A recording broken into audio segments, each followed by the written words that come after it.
Brent, I want to ask you about William Timmons. He's the man John McCain has named to head his presidential transition team. We now know that Timmons helped a lobbying effort on behalf of Saddam Hussein in the mid-1990s, at a time when the Iraqi dictator wanted to ease sanctions against his regime. Why doesn't that disqualify Timmons from being part of the McCain campaign?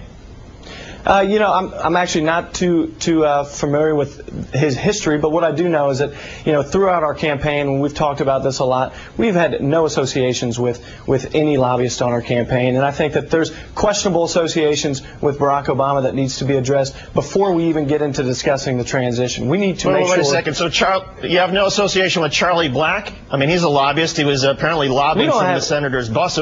Go ahead. David, let's get back to the question here. Before we talk about a transition team, let's talk about electing the next president. And I think that we need the next 20 days before we begin, you know, dissecting the transition point here. I think John McCain has a record of dealing with those in Washington and taking on special interests. So, you know, I don't think that his credibility is at stake here. I think that John McCain, you know, is going to. Let me just take here. We need the next 20 days before we even begin discussing the transition.